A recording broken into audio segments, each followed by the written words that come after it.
Hey YouTube, Kevin Cleary with a knife video. Today I've got a review for you, the scha12, and I'm also doing a giveaway for, because of the fact that I've recently reached 1,000 subscribers. So if you're watching this, stick around till the end and I'll tell you how all of that is going to work.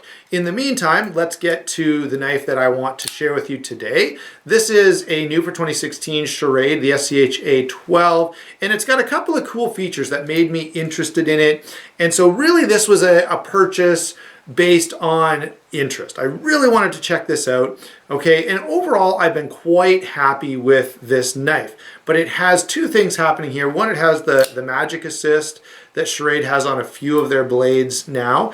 And it has this switch through that can go back and forth, making this either a manual opener. There it is in manual. By the way, there is still enough detent in manual that I can flick it out pretty well. I know I kind of failed there. Let me show you this side. There you go.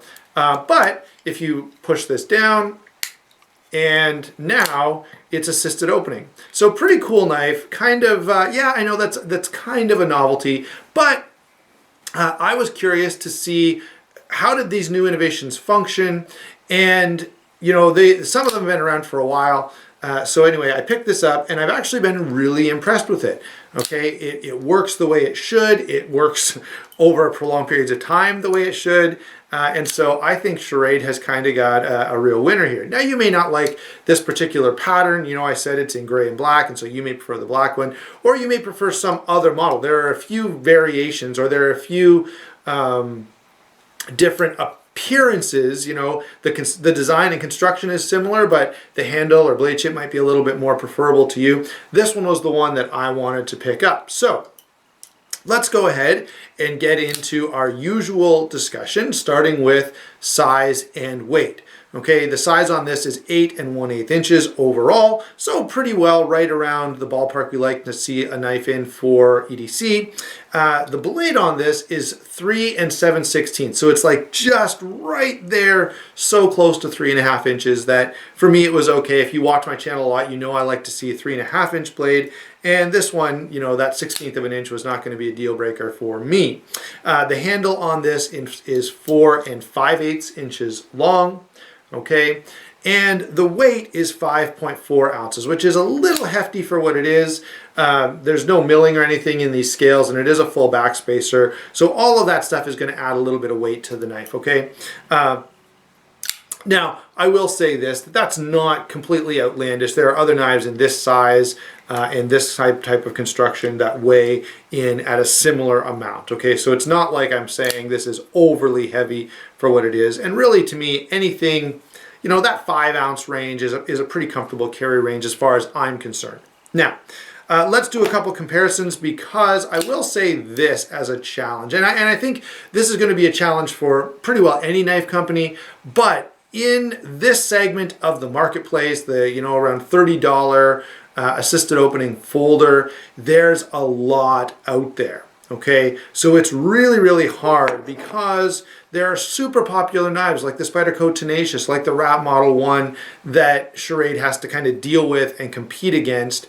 I will say that they've done a really good job with the steel on this blade, which does help with that sort of competition, as well as the fact that there are a couple little features here that you don't normally see, like the assisted opening flipper that folds away and the switch. Okay, now let me pull out a couple of knives that I think are probably comparable. One, I've got the SOG Aegis here, which is an assisted opener. Costs a little bit more, okay, but it is Schrade steel. It is assisted opening. It is an FRN handle. Now there are no liners here. This one has they call it an arc lock, but it's really not. It's sort of a copied arc lock. And so that's how these compare in terms of size. The blade shape is obviously considerably different, but this is a popular knife, so if you're familiar with this, that gives you an idea of what you're getting for size here. A couple of other comparisons that, number one, might be appealing to you if you're looking at this, or number two, might be familiar to you, and also these have a more similar construction and design. Okay, so this is the Ontario Utilitac, stained blade steel here, AUS 8. This is also a stainless steel liner lock. All right, now of course the Utilitac is not assisted opening, but it is very, very close in terms of size and weight, and even somewhat, although this has a bit of a recurve, but even the blade shape is somewhat similar with that, you know, belly near the front. Okay, so I think that's a competitive option. There are a few others as well that we could talk about. One other that I'll show you is the Real Steel H6. Now this knife is a little more costly, but again, this is a very popular knife and lots of people are familiar with it. So I wanted to go ahead and show you that as well, especially the blade shapes here. Both of these are drop point, hollow grind. The steel on this is 14C28N, so it's different, but otherwise there's some similarities there. And so hopefully those give you an idea of sort of what you're dealing with. All right, that's I think about where this knife is competing, and I think those are knives that are fair comparisons. Although I will say the SOG and the Real Steel cost I think around $10 more. Okay, now what about this knife in particular? Why don't we zoom in a little bit so you can see some of the details and I can kind of tell you my thoughts on the specific aspects of this blade. Okay, so there we are, zoomed in a little closer. You can see that gray coated blade. Now this is going to be a coating rather than, you know, it's not DLC, and that means it's going to wear. You know, I've never come across a blade coating that wouldn't wear under certain circumstances. And this will be no different. It has held up fairly well though, and I can tell you I've got a fair number of Schrades with the gray coating and with other coatings, and they do tend to do pretty well. Okay, that's something that's worth pointing out. Now the grind on this is a hollow grind, and it is nice and thin behind the edge.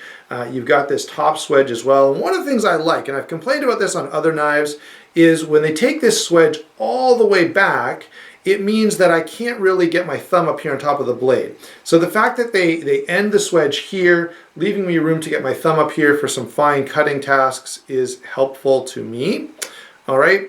I will also add that the edge geometry is the kind of edge geometry I like on this blade. Now I know some people prefer a full flat grind. You guys know I like a hollow grind, and you know I like it fairly thin behind the edge, and I like a reasonably sharp angle there so that I can really cut some stuff. My knives are primarily used for cutting, okay, and I think that's probably true for most people. So because of that, I like an edge that cuts well, and certainly this one does. This edge is also going to, you know, be reasonably good to maintain in terms of, you know, it's going to hold an edge well enough, as good as any other budget folder. AUS8 is going to be comparable to, you know, your 8CR13, 9CR13s that you're familiar with, even 440C. Although 440C, if it's well heat treated, might be a little bit superior to AUS8. But essentially, I'm saying this blade is going to perform reasonably well for you, and especially the benefit you always get from a steel like this, or like, you know, your Tenacious or your Rat1 or others that are in a similar price point and similar blade steel. They are a nice combination. Okay, they hold an edge well enough that with a little bit of light stropping, you don't have to sharpen all the time. But when you do sharpen them, you can get relatively easily a really, really good sharp edge. And I've been able to put a stupidly sharp edge on this, okay? And I just kind of touched it up with a hone and a strop. Now, that's the blade. What about the thing that really is different about this knife? I guess I'll turn it this way once for you so you can see. It is a liner lock, so we want to talk about lockup and deployment next. So this is a liner lock. The liners are, you know, more than thick enough. They're comparable to lots of other liner locks that you've seen out there. And the assist works in two ways. You have the thumb studs here, okay, and then you have this flipper, and the flipper actually sinks into the handle. And then when you close the blade, it pushes it back out. It's very small, but it does work really well, especially on the assisted opening setting. Now, I've got to tell you that I was curious about this, so I've probably done a little more testing than the average person would. You know, I've purposely sat and tried to flip this multiple times to see if I could get it to fail, you know, to see if I could get it to somehow not function as it should. And it seems to work pretty well, pretty consistently. There is this switch, okay, and the switch is now down, and you can see a little A, which stands for assisted opening. If you push the switch up, you'll see a little M, And now it's manual. So if I push the flipper, I'm going to do it lightly on purpose so that you can see. Now there is no spring tension behind this blade. Okay. Now I can still flick it open with my thumb pretty quickly if I need to or want to. One thing I will say is the flipper mechanism is kind of a failure on this aspect. Okay. Even with quite a bit of wrist action, I'm not going to be able to get this blade to open just with the flipper in manual. However, there is a good enough detent that it does let me thumb flick it pretty well. Okay, so in the manual setting, the flipper at the back doesn't do much for you. All right. Now, what else can I say about this? Let me say this. The lockup is very secure and the blade play is non-existent.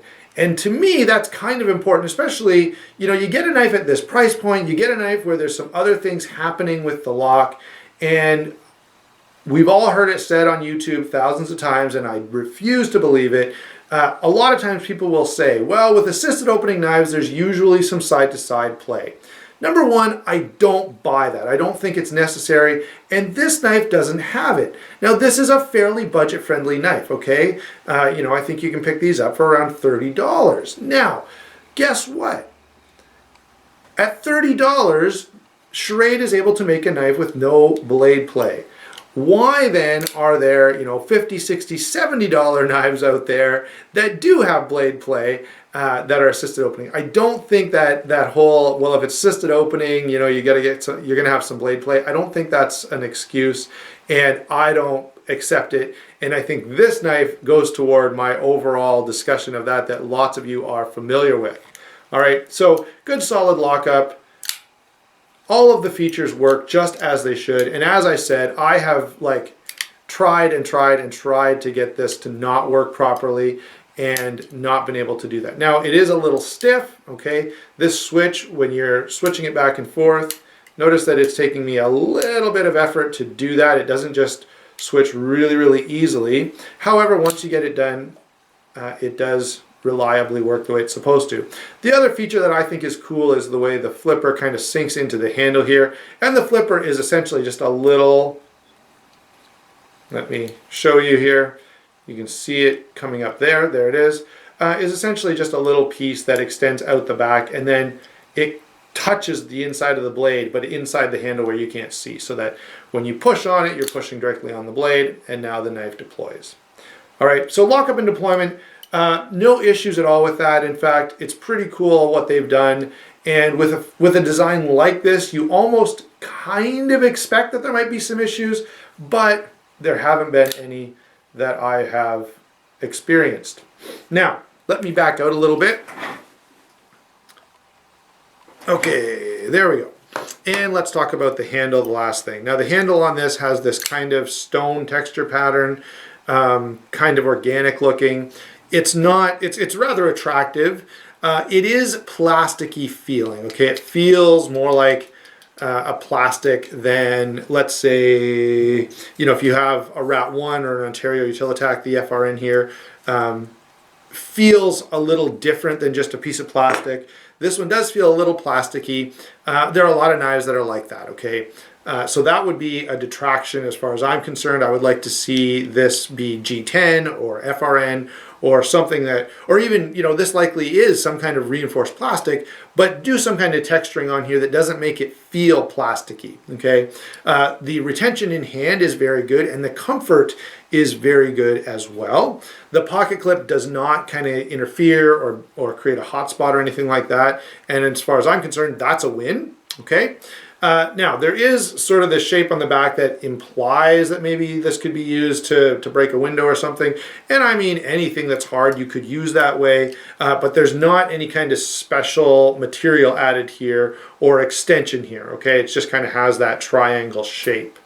So, again, not bad, but it sort of implies something that may or may not be there, okay? So, by the way, I don't know what's going on with my hair today. For some reason it wants to stick up. You're going to have to deal with it. In case anyone's noticing that, and sometimes I will get comments. But Overall, oh yeah, one thing more, pocket clip is tip up, left or right hand carry, and very, very functional, okay? Just a simple basic clip, but it goes in and out of pocket with one hand, which is, for me, one of the primary considerations, okay? I really kind of want that pocket clip to work easily with one hand, or going in or out of my pocket, depending on which I'm doing at the time. So there you go. Now, overall, I would say this. If you like this knife, if you're interested in the features, if you like the shape, I don't think you'll be disappointed. I do think the AUS-8 steel in this is a step up from a number of other Schrades that usually have 8CR13 or 9CR14 MOV. I think this is a great option to have the AUS-8. Overall, my experience, let me just kind of make a general comment about Schrade. Generally speaking, they're making blades at a fairly budget-friendly price point, but they're giving you something that is fairly reliable and functional. I've got a few Schrade fixed blades. I've got a couple of other things from them, and I've never had an issue, okay? So, there you go. I think if you like this, now as I said, there are a ton of competitors, which makes it really, really tough with a knife like this, okay? It really does. But if you like this, and if you're interested in those features that it has, the possibility to change from assisted opening to manual. Oh, by the way, that won't work when the knife is open, the odd time I forget. But if you like that feature, and if you like the disappearing flipper, I would not hesitate to buy this knife. I think you'll be quite happy with it, especially considering that you're getting sort of some interesting features, but in a knife that still works, okay? One of the things I don't like is when there's some innovative or gimmicky feature that then is attached to a knife that's not that functional, and they're depending on the feature to sell the knife. You know, as just a normal old, you know, I'm going to use this knife and carry it, this knife would work. It would work just fine as nothing but a liner lock with thumb stud deployment, okay? Work fine. The other features that are added just supplement that, okay? They don't wreck it, which is kind of nice.